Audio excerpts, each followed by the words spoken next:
Hi guys, and welcome to C&C Farm. Thank you guys so much for stopping by to check us out. I am Ashley, if you're new here. Today I have a special treat for you.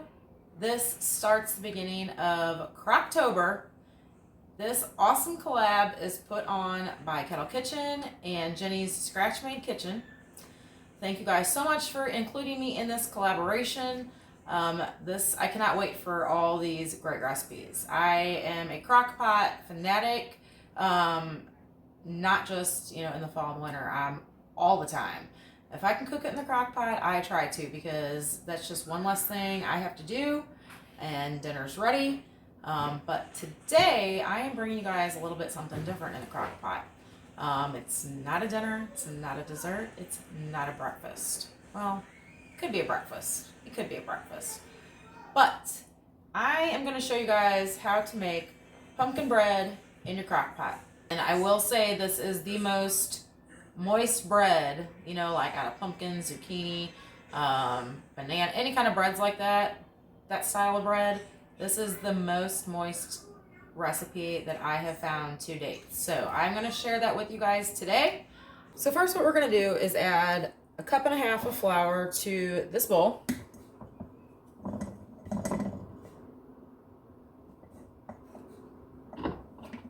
I'm using a 1/2 cup measure. So we are going to do 3 of these.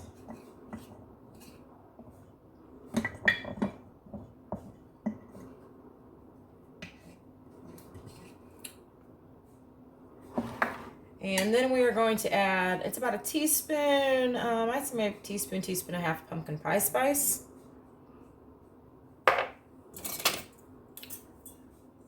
And we're gonna go ahead and mix this up and then set it aside.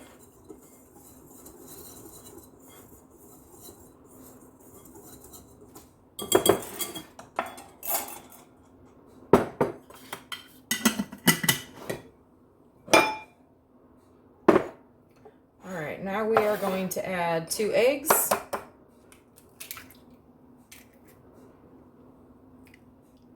And I totally meant to do that in that container.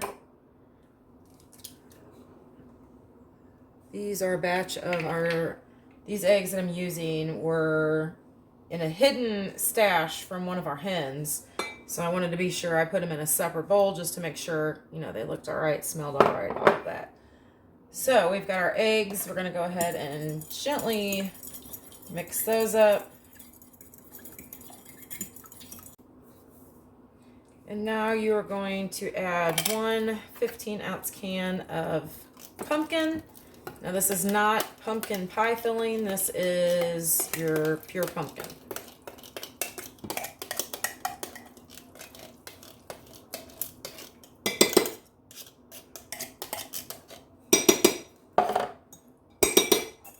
And again, we're going to mix this up.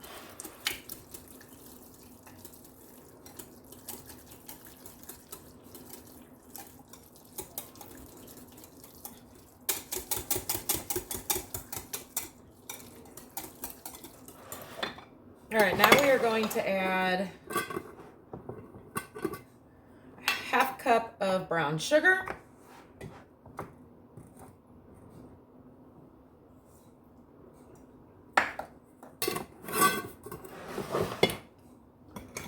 A 1/2 cup of granulated sugar, and my cup does not fit in this jar.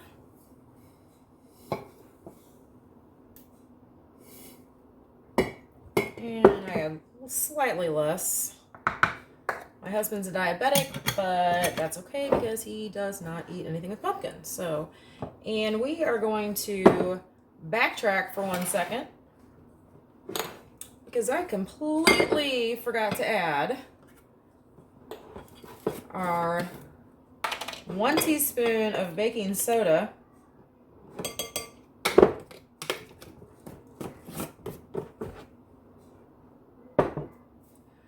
and my 1/4 teaspoon of salt. And you know what? I just totally almost messed that up again because I'm using a 1/2 teaspoon. So I have an issue with my measuring spoons and cups. My son likes to play with them in the shower. yeah, so that's where most of them currently are because he is actually in the shower right now. All right, let's give that a little stir. No big deal. It still is gonna turn out super yummy. All right, back to this. And we're gonna mix this up again, combining all the sugars.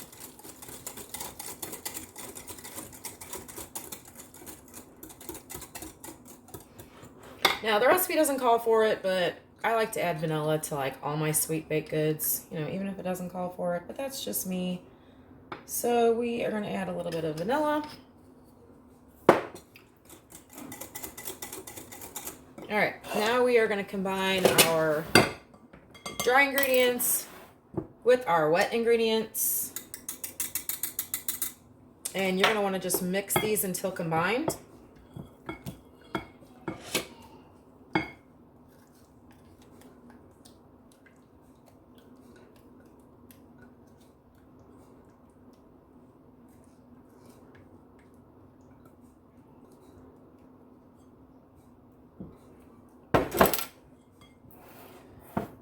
Now, I have made this recipe several times. I just think it's a great way to not have to turn on your oven if it is still, you know, like it's still 80 degrees here during the day.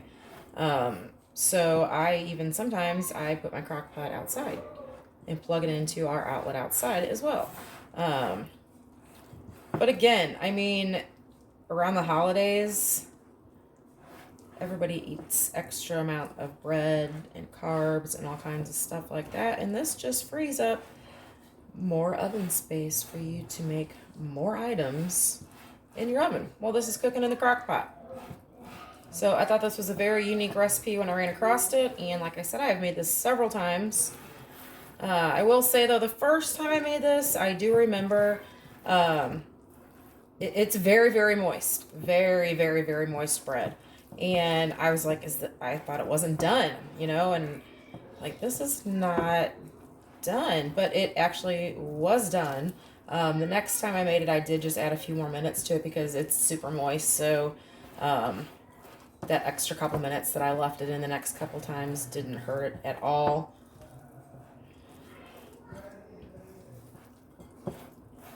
And you could also add chocolate chips to this. You could add nuts to this. Whatever your heart desires. Some dried cranberries would be good as well. All right, let's get this in our pan.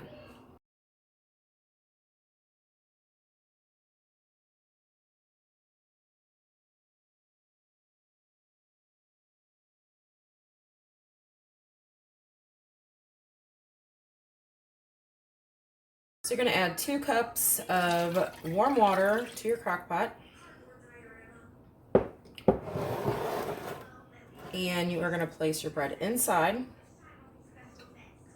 We're going to want to place these paper towels over the top here prior to putting your lid on.